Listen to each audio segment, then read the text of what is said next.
Hi, welcome back to Straight Line Persuasion Module 7. And here we're going to delve much deeper into the art of prospecting. And you're going to learn now how to apply tonality, a specific tonality, to each individual question. And based on the tonality, you'll get the actual intelligence that you're looking for. You see, you're going to find very quickly here that as powerful it is to identify your own why in your own mind, you're going to learn how to identify your client's why, which is what drives him at the higher level. And that allows you, especially when it comes to those limiting buying beliefs, to take him to a place both emotionally and logically that will allow him to exceed that action threshold. Now, remember the art of prospecting here on this higher level? The most important thing is to write down, make up your own questions. I've given you sample scripts here with, most of the basic questions, but I want you to customize them precisely for your industry. And there are some that won't make sense for you. If you might be a stockbroker or an insurance salesperson, or maybe you're just an internet marketer. Whatever you are here, make sure that you identify what questions work for you and then apply a specific tonality to each question. The important ones, remember, that you care and that you're just like him. If you get those two things across as you're asking those questions, you will develop honest feedback, a dialogue that's honest, and will allow the person to open up because he knows that you're not just looking to sell him something, but you're helping him accomplish his goals, to identify his needs and help him get to that place quickly and elegantly. So again, as you watch this, take your notes and remember that everything you do at this point in time in prospecting, you're actually still closing. ABC, always be closing. We all know that acronym, and it's pretty funny sometimes, but in truth, it's exactly what you're doing. From that first moment you pick up that telephone, remember, enthusiastic, sharp as a tack, expert in your field, you're setting yourself up for a close. You're closing him at that moment to listen to you further. So now as you delve deeper into prospecting with specific questions that are targeted to gather intelligence and to identify needs, again, you're closing him on giving you that information. ABC, always be closing. And eventually, with these step-by-step strategies, as you go down the line, you'll actually be really closing the sale. But it starts here. So focus, watch closely, take your notes, and tomorrow you're going to use this stuff in your own life. See you soon.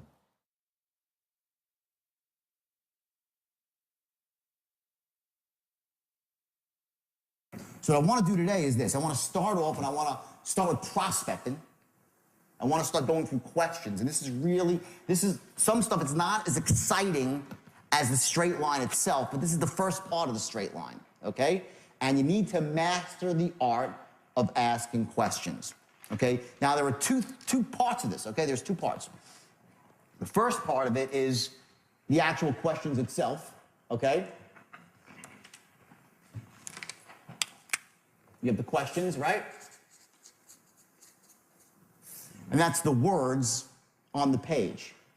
Now, we all know from yesterday it's only a small part of it, right? Because what also equally important is how you ask the question. The tonality you use is going to make a huge difference, okay?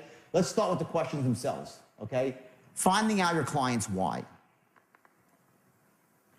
Do not skip over the fact of what is actually motivating your client to want to make a purchase. Now, don't say, why do you want to buy this? That's not what you say. That's not elegant enough. I'm going to show you a series of questions. You're going to find out his why on both a logical and an emotional level. You need to identify his logical and his emotional why. This is crucial. Okay? You're going to write down perfect questions for your industry. For your people, if you're a sales manager, you're going to write down the perfect questions for your specific industry, and I'm giving you tons of samples to pull from. I'm giving you all the samples. You're getting everything, okay? And memorize them. If you're on the phone, you have the script in front of you. Know your questions. Do not miss them. They're in a specific sequence for a reason. You're going to learn to go from the general to the specific. You get that? So you're going to ask the questions in a specific order. Okay? Last, you're going to ask for permission to ask questions. You don't just interrogate somebody. You know, the guy says, hey, you have 60 seconds. I would like to share news. You got a minute? Blah, blah, blah. He says, yeah, great. You say, blah, blah, blah, you know, this makes sense. He goes, yeah, great. Just a couple of quick questions so I won't waste your time. Right? That's a transition. Just a couple of quick questions so I don't waste your time. Tonality. Don't just start asking him questions. This is huge. This is a transition.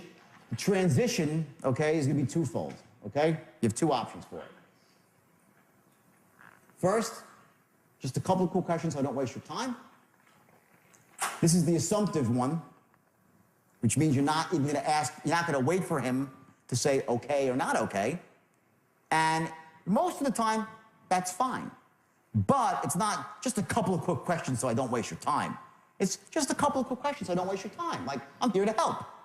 The unspoken words in your tonality are, I'm here to help. Well, just for information, no big deal. The other one, okay, just a couple of quick questions so I can better serve you. It's a little softer. And if you add on, is that okay?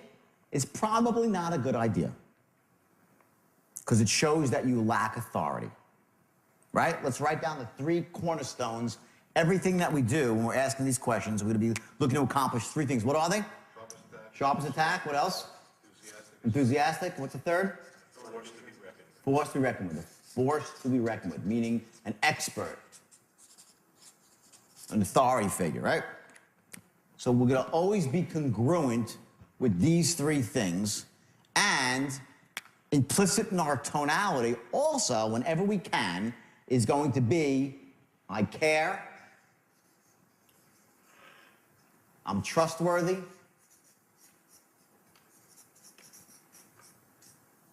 I have your best interest at heart,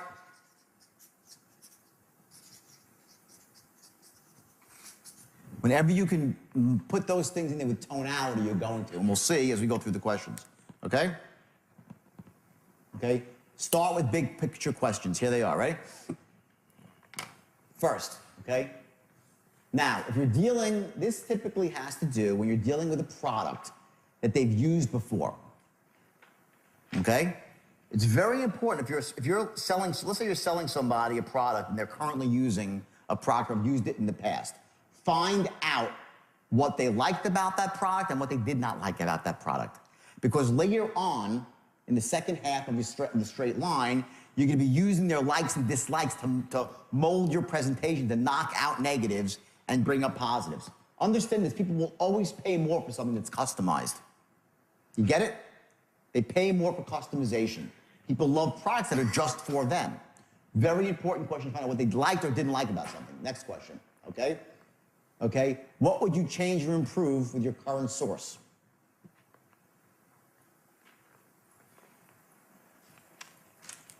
Now, again, this wouldn't, for someone that's doing loan mod or credit repair, not going to really apply so much, this question. So again, you're going to choose the ones that suit your industry. But these are all the big picture questions, okay? Next. What's your biggest headache with?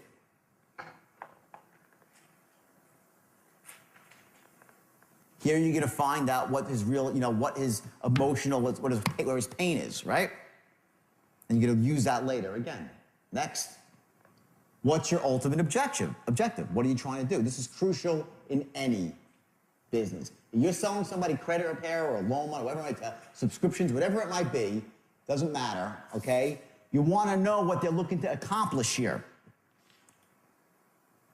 Those 3 things, sharp as attack, enthusiastic as hell, a force to be reckoned with, it all rolls up into one thing, that you are a person that can do what? Who can do what? Help them achieve their goals. Right? Well, how can you do it if you don't know what their goal is? You need to know exactly what their objective, what their outcome they're looking for is. Once you know their outcome, you can become this guy. Okay? Now, what you've told the guy before this point, what you've said to him by your tonality is that you're that guy. But you can't become that guy unless you know exactly what the guy is looking to accomplish, what his desired outcome is. And then you'll see later, as we start going through looping, when you're closing and looking to build into a 10, 10, 10, you're going to be putting in those bullets that specifically apply. Remember I said yesterday, you're going to start tailoring it down as you go further down the line. You have specific bullets that fit that. So you're just for him. You're there to help him, okay? Next, okay? What would be your ideal program? crucial. And again, these big picture questions, they're specifically broad. You need to tailor these down to your industry. But you get in the picture on what's going on? This is how you gather intelligence. Now I'm going to show you some other questions that are very specific. Okay, next. Of all the factors, what's most important to you? Guys told you the whole story. What's the most important, your number one thing you're looking to accomplish? Next. Okay, have I asked about every detail that's important to you? Now, I specifically never ask that question. I do not. It's up there because I want to give you everything that I know. Okay, everything that's out there. Some people like that. There are some successful salespeople. I don't like that question. Okay? But it's there. Okay, if you're in a specific industry or a specific sale that might go on longer, it's a decent question. For a quicker sale, 1-2 punch, it's not a great question. Okay? Okay? Now here's the goal here. Keeping your powder dry. What you have to do, okay, is once, as he's saying and relating his problem, what is making him feel out of control? What he has a goal. He's out of control right now, right? The urge you have is like, oh my God, I got the solution for that. Oh my God, I got the solution. Stop, let him speak. Don't say, oh my God, my program's perfect for that. He says to you, well, you know, my credit, oh geez, I could really help you out here. Big mistake. Do not allow the guy to have the benefit of your program yet. Do not tip your hand. Let him speak. It's your own insecurities, and it gets all of us. We all have it. I get it too on the phone. I just know to shut up. Don't start narrating his answers. Oh, we can really help you out in that one. Oh, great. Oh, we always know people like you. That comes later when he's ready to buy. What do you think, he's going to buy because you said that? No. All it's going to do is make him feel a little bit more relaxed, or this guy's so full of crap. You don't want the guy to feel so relaxed yet right now. You want him to really kind of feel his pain a little bit. Now, when I say feel his pain, okay, you know, there's two ways to do that. I'm not a big believer in, you know, make him feel so much pain to his action. Some of you weren't here. Like, there's two new faces here. I just want to explain something real quick. It's really important, okay? Is business with the action threshold, right? The action threshold, okay? What this is the point that he actually needs to get to buy. It's this point, and if he gets there and feels enough either pain or motivation, positive or negative, right? Either he's so pumped up and he loves it so much, he gets to this point and he buys, right? If he's below the action threshold, he will not buy. If he's above it, he's a buyer, right? The action threshold is made up of a couple of different things, okay? And one of them is his beliefs about buying. You can't crack someone's beliefs about buying while you're qualifying them. You just can't. You don't want to. It's not the right time yet. There's other things that need to be established, like number one, that your product is the best one on the market, that you're the best too, you're the best person for him, your company's ethical. This comes last. This comes last. What you're doing right now is identifying, write this down, identifying his emotional wants and his physical needs. That's what you're doing right now. That's all this is about. And you're developing massive rapport. And as I go through the questions, I'm going to give you specific questions next, and I'm going to show you exactly how you do that with tonality. So now let's move forward here, okay? So please, don't, if you're a sales manager, don't let your people narrate while they're qualifying about how great your product is. It makes you look disingenuous, and it also doesn't do anything for you, okay? If it's you or the salesperson, just bite your lip and listen. 2 ears, 1 mouth. You should listen twice as much as you speak, especially in the beginning, okay? You'll have your chance to speak. And when you speak, every word will be directed, okay? But just not random words that come out of your mouth. Everything's measured, okay? Okay, let's see. Okay, now, while we're qualifying, rapport will be developed with tonality and body language, right? Okay? You start asking invasive questions. Now we get specific, all right? Let's get to specific questions, okay? Okay? Each question has its own tonality, okay? This is the first one. We were dealing with a trading system yesterday, right? So if this is the question here, right? How do you think about trading, right? There's a couple of different ways to ask that question, right? The first way would be, how long are you thinking about trading for? That's one way. The second way is, how long are you thinking about trading? Now, I'm telling you this right now. I'm going to call, as soon as the script's getting, I'm going to call someone on stage, and I'm going to show you the dramatic difference in emotion it creates. You'll see it, because I will do the test, and you'll be the judges of it. You will see that if you ask the question one way versus another way, the person's either in rapport with you or out of rapport with you. And we'll start giving you accurate answers, or just simply blow you off, okay? So that's the first question, okay? Would be, how long have you been thinking about trading? Now, the equivalent would be, if you're in credit repair or loan mod, how long have you been thinking about getting your credit fixed for? Why do you want to know that? It's a pretty important question. How long do they want to? Because you're going to say, well, are they warm? Oh, I've been thinking about, not really, I don't know, I've been thinking about too long, really. Maybe a couple of weeks, so they get their picture where they are. Oh, it's been on my mind for say I want to buy a house. I was like, well, I want to buy a house and this and that. Now watch, here's the straight line, okay? Right here. And remember, we can go, we have rapport and intelligence here, right?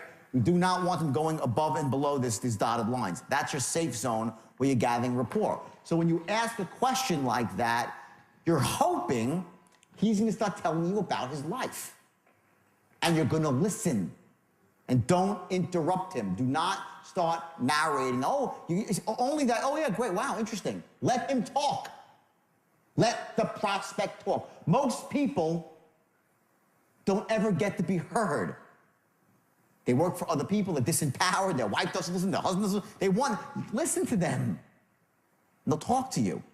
Now, if he starts spiraling off into Pluto, and it goes from telling you about meaningful things in his life that got him into a situation versus now his son's in school and how his son's getting A's and B's and he's going to go to a, then you know you're off the line, okay? So what are you going to do?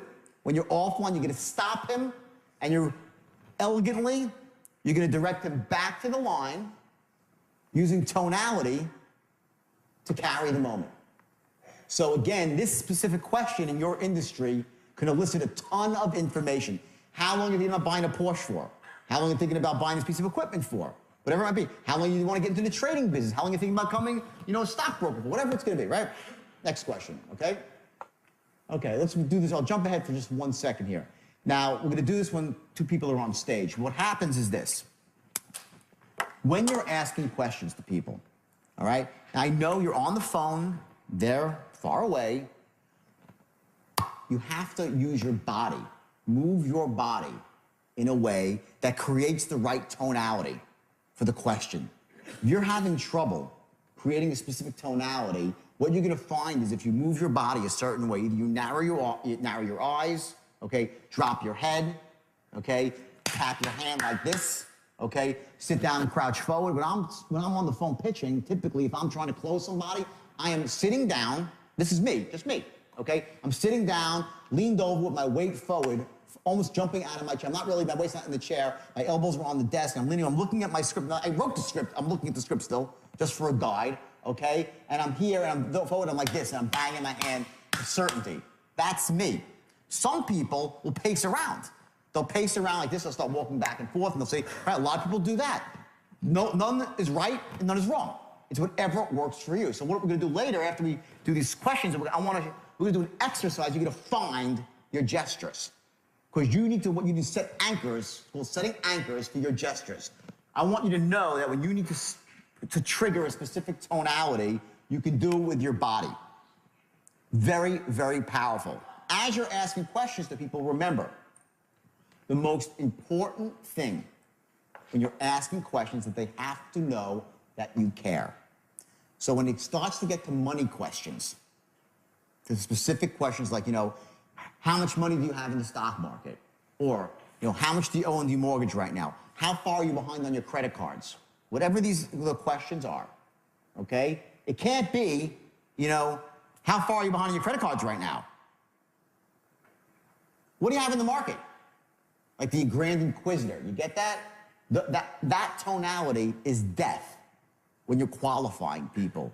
It's absolute death. You lose it right there and you're done. I've seen more salespeople lose sales at this point here of the script, right? When they're asking questions and they're out of rapport, okay? If you're saying to somebody, how much you have in the market. It's like, how much you have in the market? Just a ballpark. Just a ballpark. Everything, just a ballpark. Minimize it. Don't ask somebody a question like you're the Grand Inquisitor, because they will destroy you, these questions, okay?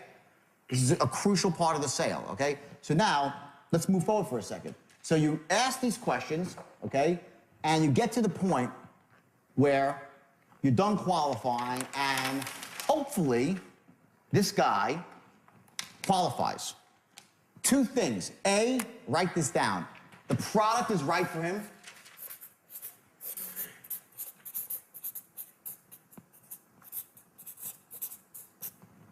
Number one.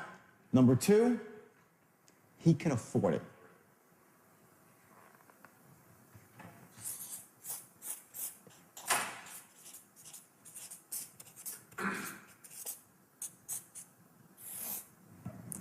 If the guy or girl cannot afford your product, do not pitch him. The biggest mistake of a salesperson is to pitch unqualified people. A, huge waste of time, and B, you get bad intelligence on how you're performing. You'll pitch 10 people without money, and you'll say, I can't sell. I'll tell you a story. I went to the United Kingdom on a speaking tour, right? And I'm a good closer. I close. When I go to I close people.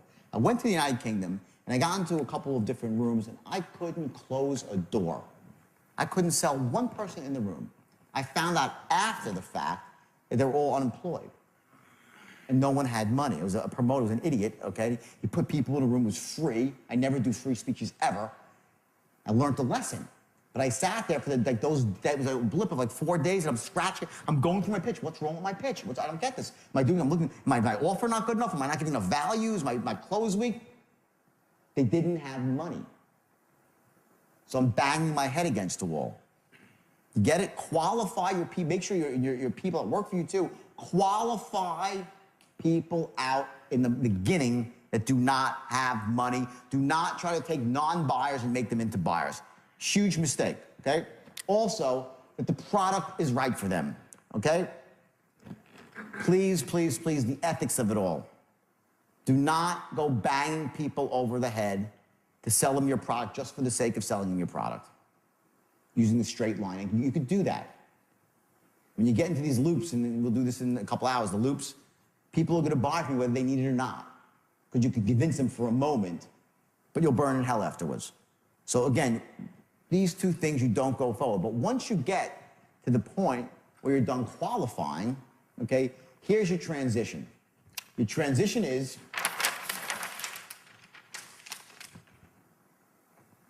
write this down. Well, based on everything you just told me, this program is a perfect fit for you. That's your transition. Based on everything you just told me, the program is a perfect fit for you. Where are you on the line?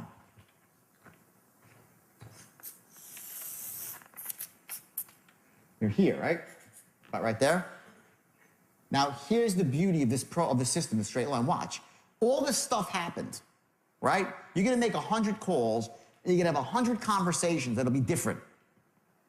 But every single time, you're going to end up at the same spot, which is right here, saying the same words. Well, based on everything you just told me, the program seems like a perfect fit for you. You always end up in the same spot. So this is an anchor for you. In other words, your anchor point is when you say the first word is, hi, is John there? That's anchor number one, okay? Anchor number two is right here. Well, based on everything you just said, seems like a perfect fit for you. And that's your transition into your presentation. Now, will you say that if it's not true? If it's not a perfect, when you say that, no, right? You're going to eliminate the guy right there. You're not going to pitch a guy and bang him over the head. So I don't want this to be like, it's generically unethical where, oh, based on everything, even though you're a grandma, 85 years old, it still makes perfect sense for you. That's not what I mean. What I mean is you're going to get the people who it makes sense for, and that is your line. It's the same way every single time. You have all these questions that were asked with this precise tonality, okay? And you get to this point right here, bam, and you're perfectly on the line. Doesn't matter what happened up to this point. Other than that, you gathered your intelligence and you have your rapport, okay? Now you go into your main body of your presentation, okay, which is going to be short, no more than a page, and I have it written out for you. And I made the presentation in a way that you can put your own stuff in there. It's like a modelable, okay? So what you're going to do here is you're going to go into your presentation, right? You're going to ask for your first order right about here, first time.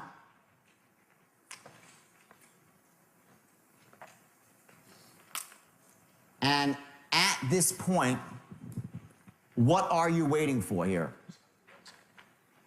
What are you waiting for? When you're asking for the order, you say, believe me, you'll be very impressed. Sound fair enough? What are you looking for here? You're looking for the guy to say no. We expect no. This is your next anchor here, right at this point. Your first no. You ever watch Law and Order? You know, like one of all these TV Boston Legal, you know, they have this, and it's funny because they have this thing they do is like they'll be on trial, right? And the lawyers are, you know, in their chairs and the witness is on the stand, their witness, right? And all of a sudden the DA will come up with some killer piece of information and the witness gets stumped, right? And the lawyers go, ah. And they just shake their head and the jury looks over at the lawyers and say, oh, we know it all along, and the lawyers gave away, right? They dropped their guard, they showed their face, and said, you keep a poker face, right? That's the exact opposite of what you do as a salesperson. You never, ever do the Law and Order head drop. Oh, my God. The guy said no. You get it? Whatever he says is exactly what was expected. It's always the expected response, okay? So when he says no, you perk up. You're expecting it. Okay? This is the key right here. Major anchor. The first no. From that point, you're going to run your first pattern. And this is going to be the pattern to establish this. Number one, that the product is the best thing since sliced bread. We'll get to this in a second. I'm just going to give you a quick run through the line. Okay? So what you're going to say to the guys, you gave him this presentation, right? And he says, let me think about it. So do you say to him, well, you know, why do you want to think about it? That's answering his objection directly, right? You do not want to do that. You're going to engage in a process called deflection. You're going to deflect his objection. In other words, put it off to the side. It's unimportant. A, it's not even a real objection. If he says, I don't have any money, it's a different story. He says, I only think about it, I'm talking about my wife, whatever. Deflect it, okay? You're going to handle that objection, but you're going to handle it on your timing. Not when he wants it, when you want it, okay? So you're going to deflect no matter what he says here. No matter what he says, I don't care if he talks about the price of tea in China. Your first question is going to be, I hear what you're saying. Not I understand what you're saying. I hear what you're saying. But let me ask you a question. Does the idea make sense to you? Do you like the idea? That's pattern number one you're going to run. Doesn't matter what happens. Because I am telling you this for sure. He's not at a 10 in terms of his love of your product. He's just not. You didn't try to even get him there. Your pitch is not designed, your presentation, and I'll get to the presentation in a second. It wasn't designed to get him there. You're just getting him in the game, showing him some benefits so he gets up there, likes it, and seems good, right? Does the idea make sense to you? Do you like the idea? Now, you're not going to say, we went through this yesterday, you know, money aside, does the idea make sense to you? No. You don't say that. But implicit in your tonality is that money is aside. You're like, well, let me ask you a question. Does the idea make sense to you? Do you like the idea? Like, no big deal. Money aside. That's your first question. Do you see what's, you're starting to see the concept of the line here, that it doesn't matter what happens, every sale is exactly the same. That's the power of somebody that's not a top salesman. They can use every sale's identical. You'll get to all their objections, but on your time frame. And they're going to love you for it because they're not going to think you're deflecting. They're going to be in the game with you because you're in rapport. Okay, you'll get to the I want to think about it, but not yet, because that is going to evaporate when you run the pattern. I want to think about it will disappear. It'll become something else. I want to do something else. I have all the objections. We'll go through those, right? So you run the first pattern, okay, and you say, does the idea make sense? Do you like the idea? He goes, yeah, it sounds good. Is that good enough? Yes or no? Not in the least. Someone says, yeah, if you say something, does the idea make sense? Do you like the idea? 90% of the time, I say, yeah, it sounds good. So the sales says, great. Now, if I've been doing business with you for you cannot move forward on the line. Watch. Every time you move forward, there's 3 ways for it to go. The guy could say an enthusiastic yes, which brings you forward on the line, right? An enthusiastic answer. Yeah, great, absolutely. Let me ask you a question. Do you like the idea? Oh my God, yeah, it's the greatest thing ever. I'll move forward. I'll say, exactly, it really is an amazing program. Move forward. But that happens like maybe 8 to 10% of the time, where someone will be that enthusiastic about your product on the first go-round. If that's the case, he's done a lot of research and he knows that it's far and few between, okay? Mostly, they'll say, yeah, it sounds good. I'll say, exactly. And let me say this, and this is the key words here. The true beauty of the program, this is your power words. The true beauty of the program, that's the beginning of almost every loop. And the reason it's called a loop is watch what happens. You already made a presentation, right? Now you're past that. You ask for the order. He says, let me think about it. What do? Do you go slam forward and try to close him? No. You're going to loop back around to resell him the idea. First, you loop backwards. Do not go forward. If you want to sound like a pushy salesman, let him object, answer his objection, and ask for the order again. Just answer. If you answer his objection directly, you seem pushy. And it's no, it doesn't. If he has an objection, you're just like, I know you want to think about it, but thinking about it's not really good. There's only, you never know real estate is location, location, location. In this business, there's timing, timing, and timing. So do it right now. Come on, believe me, you won't be sorry. You're a freaking idiot. You're like you're awful as a salesperson. You're doing that, and not, said well. If you walk into a room of untrained salespeople, they'll be doing that, and so they'll say, wow, that guy's a good salesman. He's the worst, that guy. That's not how it works. What happens is you have to loop back first and now resell your product in a much more effective manner. Your secondary script is going to be the one that's much more powerful than your first script. Because remember, you're keeping your powder dry. You know it's just going to take a certain amount of time for you to wear down this person's beliefs about buying. It's going to take you a certain amount of time to pick the combination lock. You can't pick it all at once, okay? So you keep your powder dry. You now put in some much more powerful benefits. So your secondary pitch is more bullet-oriented. One very powerful fact. And when you get to that, you say, you see what I'm saying? Does the idea make sense? Say, oh, no, yeah, great, I like it, it's great. The second go-around, they'll go up on you. They'll say, yeah. If they were saying, yeah, it's pretty good, they'll say, no, it's great, yeah, I really like it. Now they're probably at an 8 or a 9, maybe at a 10 if you did a good job, depending on how hot they were. Now you can move forward and continue the loop. So that's your first loop, right? Then you would move forward and you would ask him another question. That's going to start cutting through his buying beliefs about you. And I'll stop here right now. We're going to pick this up after. So I want to do the questions now. Let's go through the questions that you're going to ask.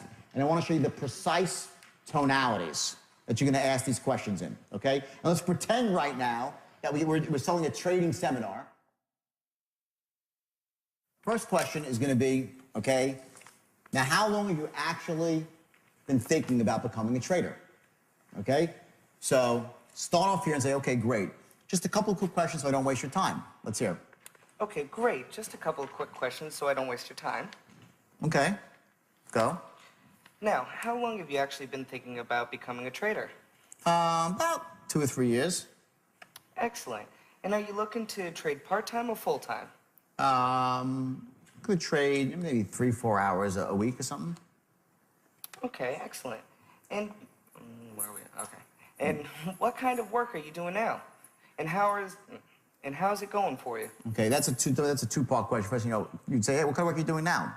Let him speak a bit. Say, how's it going? Once you start speaking, to prompt him more. Start from the top, and what kind of work are you doing now? And what kind of work are you doing now? Okay, I'm just working in a factory and stuff like that. I work about 40 hours a week. And how's that going for you? Well, I'll tell you, it's pretty good, but like, I have weekends off, and then typically on the weekends, I try to get away with my family. I don't have that much free time.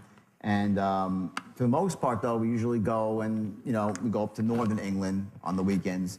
And, but I think I wanted to become a trader because, like, I like hunting up there, and I think it would give me the freedom to do that. And, last weekend I was there. Like, I remember I had to come because, I'm short of money right now, and I had to go up there and just kind of like only hunt half the weekend with my kid. And my kid loves to hunt, so I figured being, a trader would be just a great thing for me because it would allow me to spend more time up there on the weekends. And, you do any hunting? Yeah, no, I don't actually do hunting, but that's really cool that you do. Hunting's a blast, I'm sure. So are you looking at trading as a way to simply... Okay, stop. I did it on purpose. I rambled off the line, right? Let me explain a couple of things here, okay? Number one, okay, there's a couple of very important words. Now, don't take this the wrong. I remember ethics, right? We have to have our ethics. But I want you to remember, drill these words into your brain. I am just like who? You. I am just like you. You just told the guy, you might as well tell the guy you hate hunters, right? Yeah, I mean, like, I got my just gut. I know it's up on stage, but I'm glad you're doing well, right? I'm glad that it came out, though. But to me, the guy says, oh, I was up hunting. I said, do you hunt? You're like, no, I don't, sorry. Anyway, you completely broke rapport. You completely broke rapport. You were trying to do the right thing to get me back to the line, but that was not elegant. What that was, I'm a salesman, I don't care about your life. You get it? Yep. Okay? And that's a huge error right there. You're out of rapport. You probably reduced your chances of a close by 50%. With that one mistake, 50% you've reduced your chances to close. Because the guy doesn't want to, listen, we join clubs. We join political parties. We go to churches and temples, whatever it might be, to be with people that are like us. We don't associate based on our differences. We associate based on commonalities. Hey, he's my best friend. He's nothing like me. That's bullshit. Don't think, I'm look for a woman who's going to be your opposite. No, that's a load of crap.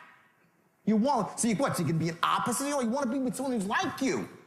So I met this guy. He's rude. He's obnoxious. He's nothing like me. I want to be his best friend. No, we associate based on commonalities. We join religious organizations, go to country clubs, political clubs like, the Rotary Club. It's based on what we have in common. We want to be around people who we have things in common with. That's it. When someone says to you they're a hunter, I don't want you to stretch the truth, but let's say, have you ever been hunting? I'm sure you have, right? No. Never in your whole life. Okay, great. He's one. Fair enough. Okay? Fabulous. Great. Here's the response. My God, I've never been hunting. I would love to go hunting one day. I'm sure it's unbelievable. Get it? It's all you had to say. Oh my God, that sounds amazing. It must be beautiful up there. Yeah, okay, great. Now, see, it's elegance. When I say interrupt him, you cannot bat him and go back to the line. That's a disaster. That's why it's so powerful to go through a script like this, And this is such a, again, okay, watch, very simple. If this is the straight line, okay, and this is your acceptable levels where you let the guy ramble on, right? And he starts to go up here, and I went off to the countryside. You let me speak, I spiraled, right? It can't just be, nah, I'm not interested in hunting, I go down to the line. You're done, okay? What it's gonna be is sort of the zone here. You're like, oh, wow, my God, I'm just like you. Or even better now, I wish I could be just like you. Wow, lucky you to have that. Man, amazing. Woo, great. Now, you can't say it. Ooh, great. Ooh, boy, you're an idiot. But your tonality says it. Because I would say, wow, that's amazing. I've never been hunting. I'd love to go hunting. I have tons of friends that are hunters. It's totally cool. Anyway, now, boom. Apples and oranges in how you close a sale. You're in complete rapport with this guy. He's like, oh, wow, what a nice guy. He's like, you're interested in my life. You get it? Mm-hmm. Everyone get that? Okay. Never fall out of rapport with a question. Let's go to the next question. So are you looking at trading as a way to simply supplement your current income, or is it something that you're transitioning to full-time after you start making tons of money with it? Okay. Decent. Now, I want you to notice something here, okay? Look at the words here. After you start making tons of money with it, right? Okay, that's called a future pace. Just put an underline there. When you're writing your presentations for yourselves and your companies, right? In your script, you want to always have these things once you start making money. After you start making money, like the rest of my clients, all these future paces in there, okay? So what I want you to do here now, okay, is I want you to get a little bit more elegant. So you're looking at trade as a way to simply supplement your income? Or is it something you'll transition into full-time after you start making money with it?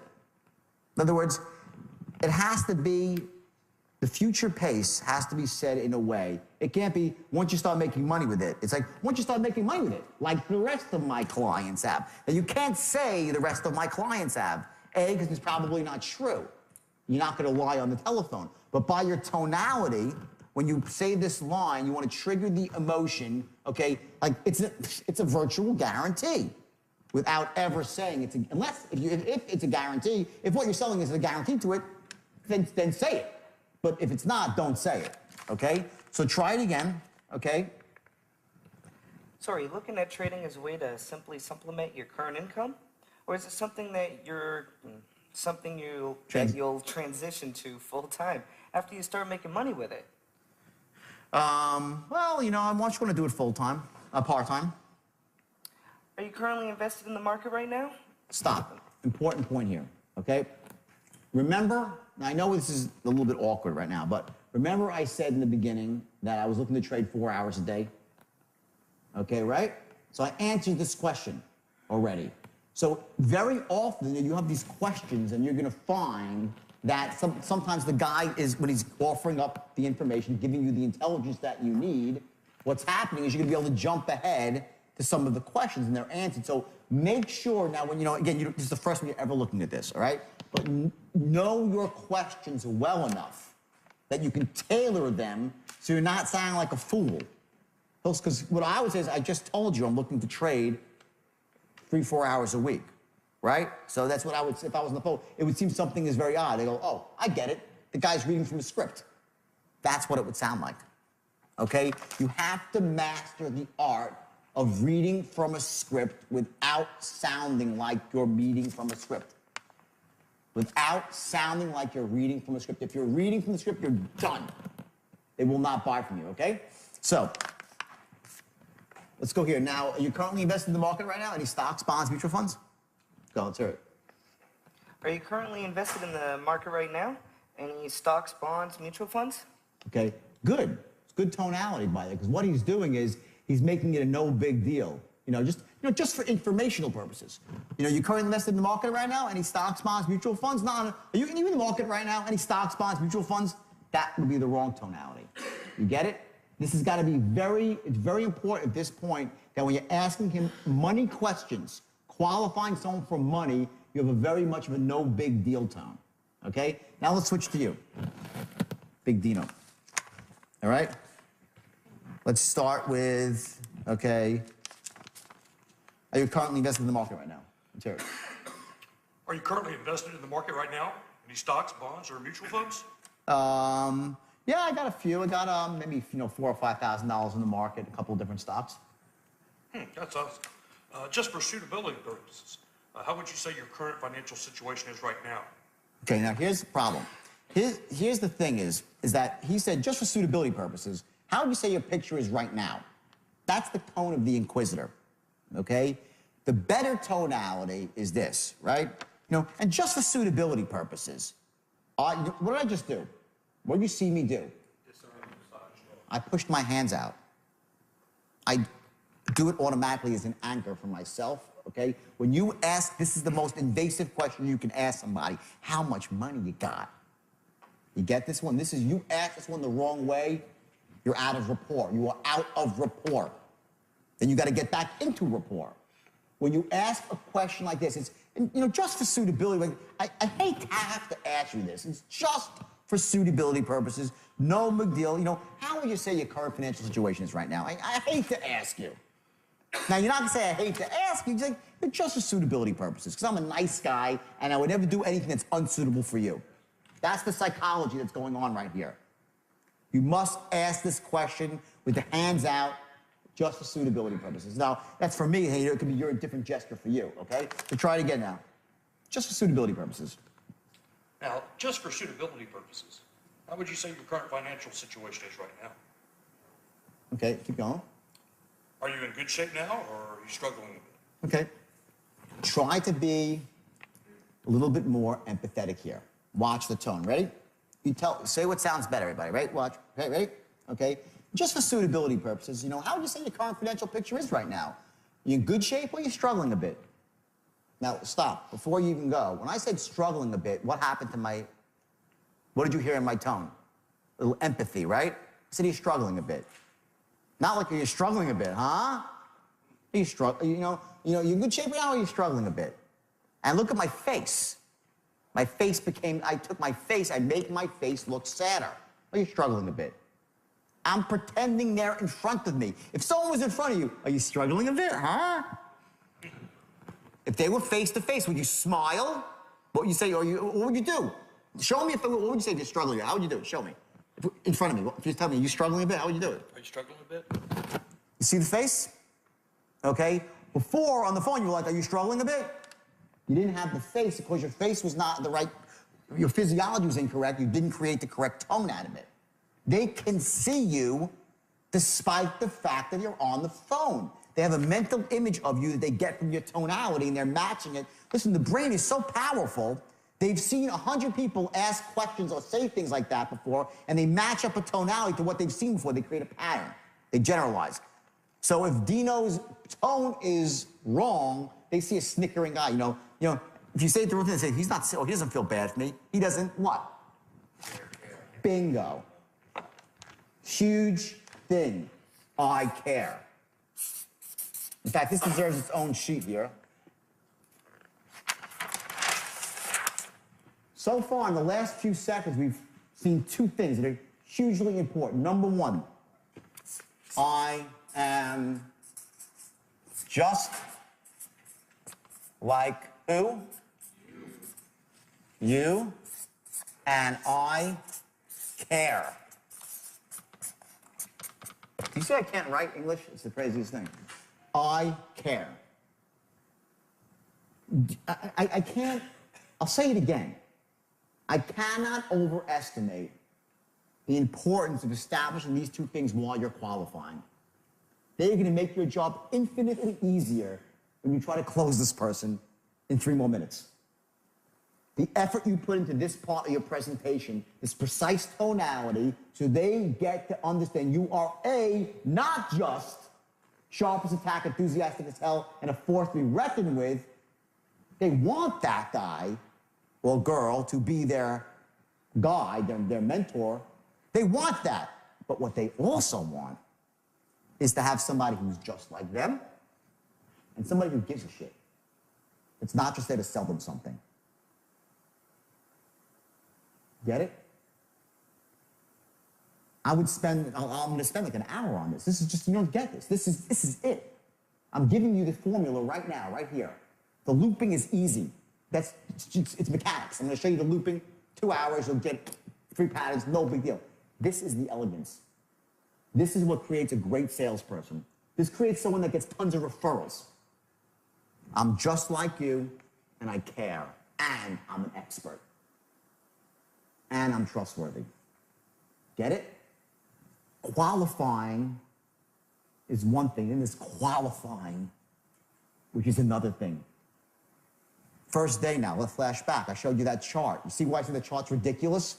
Part of it's about rapport, part of it's identifying needs. What the hell is that? As you're identifying needs, you're developing rapport. There's no difference.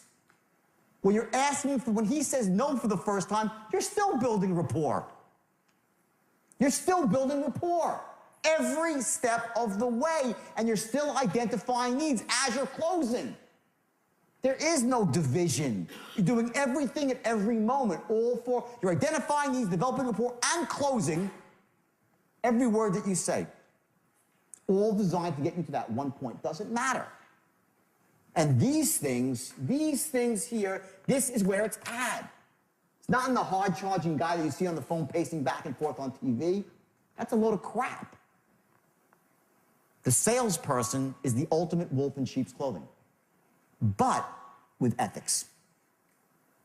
So there's nothing wrong with it. Not a wolf in sheep's clothing in a bad way, okay, which I once was, but the right way. You come in there, you know you have the power. You got the power. You got the straight line. You're a master of tonality. You're a master of structure. You can loop and loop and loop until you pick the lock. You got it all. But you're unique as you freaking care. You're the enthusiasm, bottled enthusiasm. It's here, right? It's not here and here and here. That loses its power really, really quickly with somebody. You might get some buyers that are like respond, if they're just like you might get that buyer. You're gonna cut out a whole element of emotional buyers that more than anything want to be understood, they want to be cared about, and they want to do business when they like. Imagine this is a pie chart, there's 100 buyers, right? And you're a great closer, but you lack the ability to create a certain emotion in a certain group of people. You lack one skill. So all that means is you're gonna close a few less people. Your percentage goes down. That's the way it is. There's a reason why some people close at the highest level. It's because they don't lack the skill sets. It's skill. It's skill. It's not accident. And the greatest skill of all is what? Hard work. Number of calls you make. But when it gets past that point, it's all about these nuances, the fine ones. And these two, I'm sticking on a problem. These two, when you're qualifying, and even when he's objecting, everything will always say, even when you're at odds with the guy, right? When I said, as I said yesterday, we'll go through this again later, I said, tell me you don't like my product, and I will respectfully argue with you why you're wrong. I'll educate you why you're wrong, right? While I'm educating you, I'm also going to be telling you these two things. They're not mutually exclusive. You never buck heads with somebody on the phone or in person trying to tell them they're wrong and you're right. It's not about that. You educate. Why? Because you care. And you know your product is the best and you know it's in their best interest. And that's when this tonality, we'll go through a different tonality later, where you're as smooth as silk and say, sir, please don't misconstrue my enthusiasm for pressure. It's a great line. It's the last thing I want to do. But let me say this. The true beauty of the program, and you're back in. You have all these loops, the true beauty of the program. You'll loop back in all the time, okay? And you're going to tailor it so you're just like him, okay? So now let's go back here. Everyone get that? That whole concept? Okay, so let's go now. And just for suitability purposes. And just for suitability purposes, how would you say your current financial situation is right now? Are you in good shape or possibly struggling a little bit? Much better. Excellent. Give me a round of applause. That was great. Well, things have been better. It's been a tough couple of years. I'm doing okay. Paying the bills. Jordan. Stop. Okay. Now, every time, listen to me, when he says something which you have to respond back to me, okay? You have to mirror me, okay? So I said to you, I'm paying the bills, okay? Here is a time when matching and mirroring is crucial, okay? You talk about pacing and leading, right? Matching and mirroring, okay? I say to you, okay, how about this? 3 responses to this question. Let's go through the 3 responses. And this is going to go for all questions. So let's go through 3 responses. The question is, okay, are you struggling right now or do you have money, right? There's 3 things he could say. I'm doing great. Things are great. Things are so-so, okay, right? So-so. Or things suck. So, based on the response he gives us, what do we give him back? Well, we got to mirror him back. If he says things really suck, okay, great, perfect, a victim now. You're not going to come back. And as silly as that sounds, by the way, salespeople do it all the time. Because they're locked in, okay, great, they think, okay, great, like a robot, okay, great, okay, great. There's all these okay greats that are here in the script, but they're reflection points to you to reflect back to the customer some emotion that matches his, or if you're pacing and looking to elevate him a bit, you use that to elevate his state. Everyone follow that concept? You elevate their state by your tonality, right? So these transition words you're mirroring back to the guy, they're there for a reason. So he says it sucks. Oh man, my finances are a suck. Okay, great then, perfect now. Great guy for credit repair, okay? If he says so-so, I'm doing okay. Okay, great, I'm glad you're not broke. No, you're not gonna say it either, right? You're gonna come back with sort of a so-so, okay, but a little bit above. Like, things could always be worse. So what are you trying to say? What are you trying to say there? Just like you. I care. In other words, if someone says to you things are if someone says to you things are not really good right now, okay? Now there's this sort of like the really fine line. What you don't want to do is say, listen, don't worry, I have the solution for you. Everything's going to be great. You don't want to do that. You want to keep him in this state, not to hurt him, but he needs to feel a little bit of pain right now to really open up to the benefits of what you have. You're doing him a disservice if you remove all the pain right away. And don't take that as the wrong way. You don't want to put people in pain. The problem is if you take him out of pain too quickly, he won't close.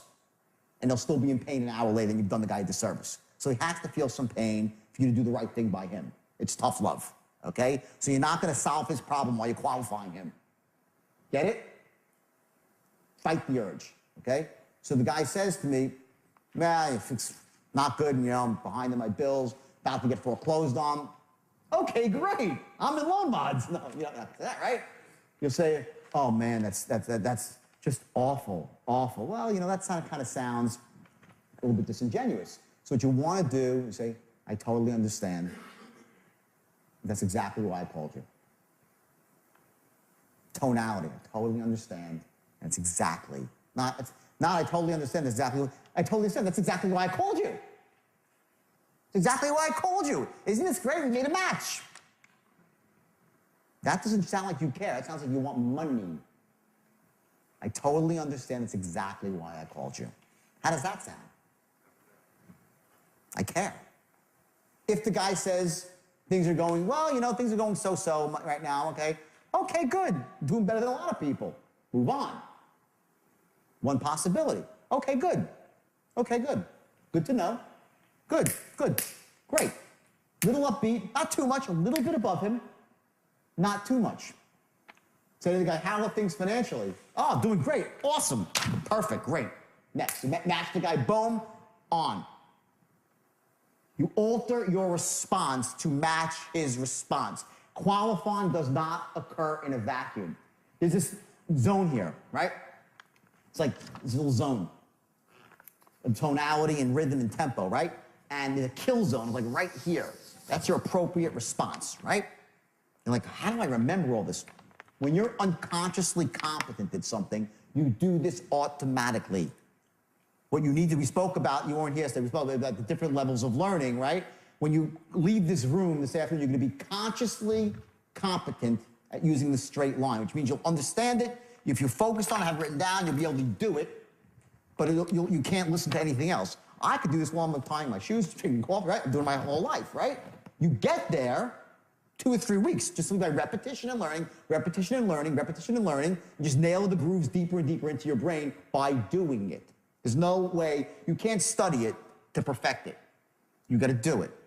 Once you do it, you're gonna fall into this little kill zone right now, and automatically, when he says a question, you're gonna mirror back the right tonality. I'm giving you the info. I'm giving you the info right now for your conscious mind. All right? It's up to you to keep doing it until it becomes part of your unconscious mind. Then you'll do it automatically. Those are your 3 responses for every question. So now let's keep going. Next question. How much money are you thinking about starting trading with? Okay. Let's try that one. Jordan, how much money are you thinking about starting trading with? Just a ballpark figure. Okay, good. I want you to remember every time the word you're asking someone about money, always, always, always go into your disarming tone. Always disarm, okay? So just try to kick it up a notch. Sometimes, it seems like I'm exaggerating this stuff, and it seems silly and foolish, right? Exaggerate it a bit. But right now, exaggerate it right now in the room, and then back off and find your center afterwards. I don't want you to try to creep up to the right tone. Let's overshoot your tonality for this. So I say, watch what I mean by that. I say, how much money are you thinking about starting out with? Just a ballpark. Just a ballpark. Just a ballpark. Try that. Just a ballpark. Just a ballpark. Much better. Listen, is he going to buy because he says just a... No. Okay? But we're going to use the same tonality about 20 more times when he's closing. Because when you start asking people to make decisions, it's the disarming tone that you use. Just a ballpark. No big deal. Okay? Getting started is simple. Question of your names and basic information, and believe me, if you do even half as good as the rest of the people in this program, you're going to be very, very impressed. Sound fair enough? That's a tonal closing pattern, okay, which goes down to a very, very impressed. Sound fair enough? Reasonable man. Just two reasonable guys. All these tonalities are going to flow through to the script, okay? Let's go to the next one here. Okay, and this is the utter one, the most invasive question of all, is how much are you liquid for right now? And are you looking for that right now? Okay, great. Here, this is specific. Okay, now this is specific to the trading industry. So it might apply to your industry, it might not. But what this is really saying is not can you get your hands on the money, but people say, yeah, I got $20,000 and then they're gonna go borrow from their grandma, okay?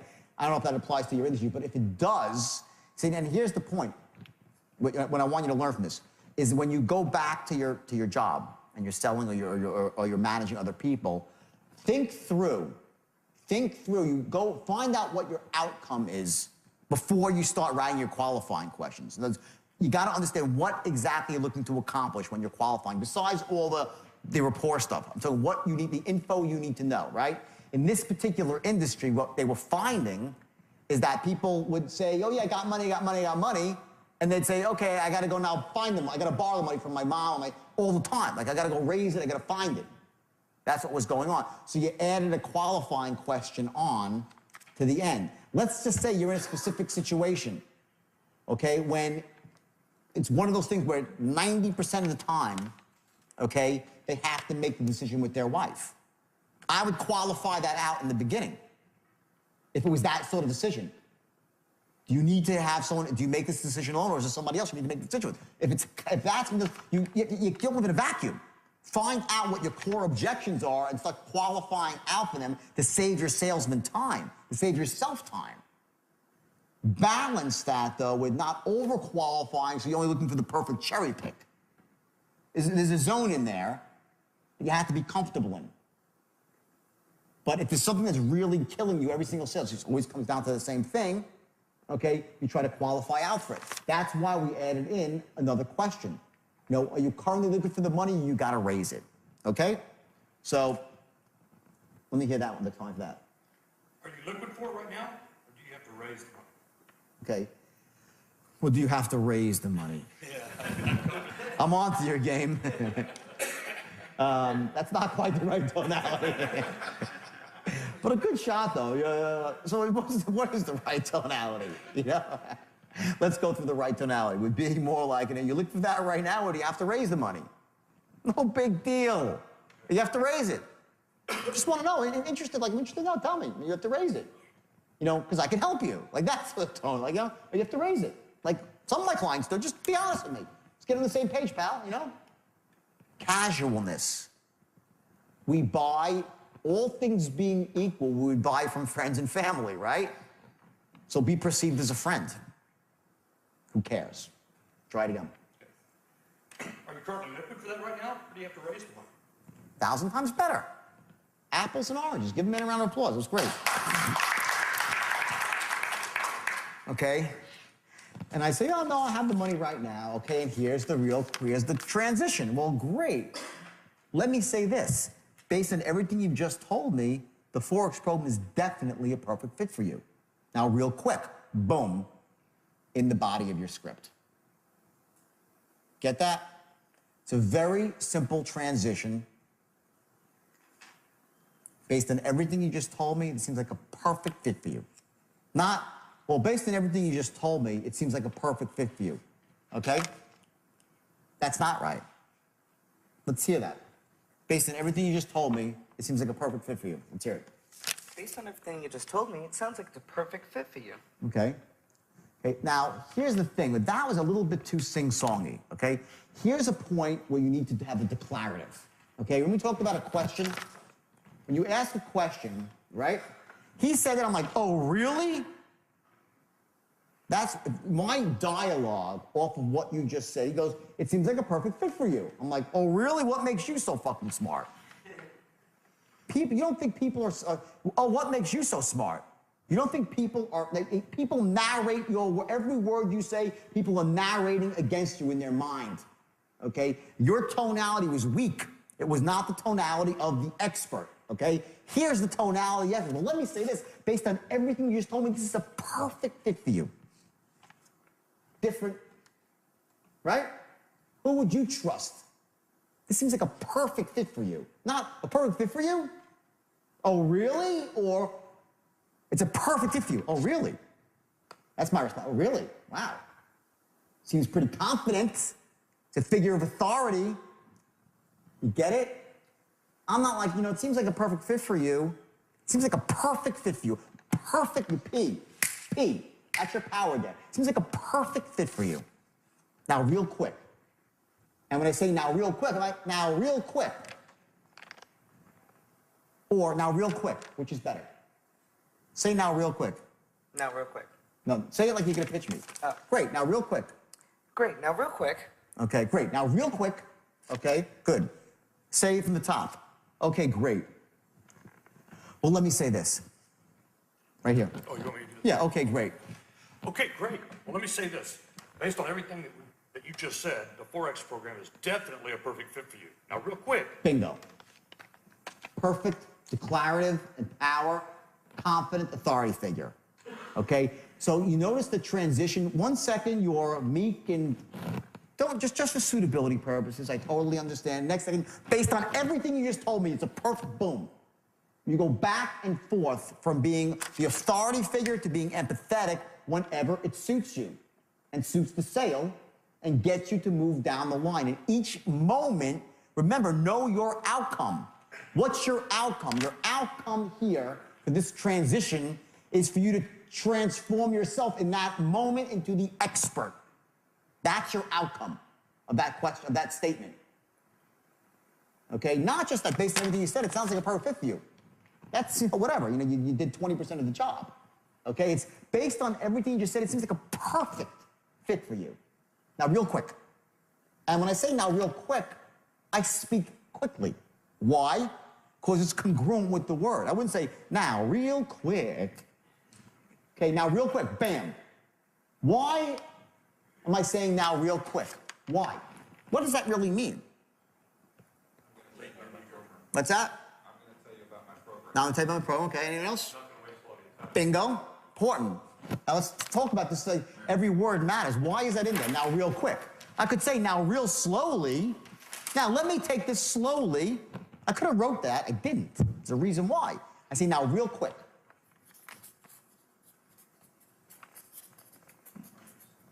Okay, number one, he brought it up. Time is money, right? Whose time? His and damn straight. I'm a top producer. Remember talking about the native, the savage car saleswoman from BMW? This woman, when I walk in there, her time is money. She's going to sell me a car, make me feel great for 4 minutes, and I'm out the door with a car. If she said, oh, sit down, honey, have a coffee with me. I'm like, well, Nate is not selling too many cars these days now, is she? She's probably real desperate to sell me one. Okay, now you don't say all that, but it's a building block. That like little bit, now real quick, okay, and what it's also saying is that it's not going to take me very long to show you the benefits here. This is a very simple process. Now real quick, let me tell you how great the program is. Not like now real slow. Now get out your pen and paper for some massive calculation to see the benefits. This is so freaking obvious Now, real quick, let me just tell you why this is so amazing. Now, you didn't say now, real quick, let me tell you why this is the best burger on planet Earth. You're not saying that. Say, now, real quick, boom, and you're into the body of your script. Okay? If you've done this right now, so here's, now look at the transition. Remember I said, in the first 4 seconds, you establish what? Sharp as attack, enthusiastic as hell, and a 4-3 recommend. That's the first 4 seconds. Then I said, there's other points now that come after. What were they? Likability, that you care, you're just like them, right? Trustworthy, and we're not even into the presentation yet. That's qualifying. That's the straight line. Before you even say the first word about your script, you're already in, you got half the job done. And from this point forward, it only gets better. In other words, if you think that was like, oh my God, forget that. The tonality goes 1,000-fold more important now. Now in the script, and not so much, by the way, in the script, that's somewhat in the script, but when you start to go into the actual, when he says no, the sale starts, right? That's when the sale starts. When he says no, at that point, your tonality is everything. What you've done is laid the foundation, and you've done what more than anything? You have not what? Blown it. You haven't blown it. Okay? You've laid the foundation for a great presentation. You're in rapport with the person. You know all the intelligence about them. So on the back end of the sale now, when you get to this point in the straight line here, and you're looping and picking the lock, all that stuff that came out in the beginning, your own business, you go back to your business, you have all the questions I'm going to give you, the big picture questions, more specific questions. You have all the intelligence you need to create the logical case, the emotional case, you know what his wants are, so you can pick the lock, 3 turns to the right, 2 turns left, and you keep looping and looping until the safe opens and he buys. That's what's just happened here. Don't ever, ever, ever rush past the qualifying section of the script. That's the key. If you qualify correctly and create the right image about yourself, closing gets much easier. So now it's time to master the art of reading from a script without sounding like you're reading from a script. If you sound like you're reading from a script, you're done. So you have to master this art, which is about tonality and pacing.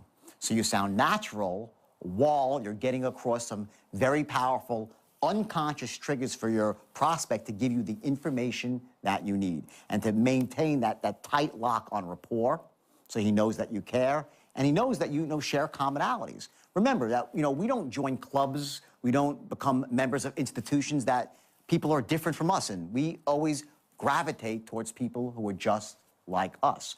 When your client feels that, not up here, but here, you have a very, very easy time of influencing him or her. Important here on the action side of the equation is that in order to get to that point where you don't sound like you're reading from a script, guess what it takes more than anything? It's practice. And they say repetition's the mother of all learning, mother of skill. It's true.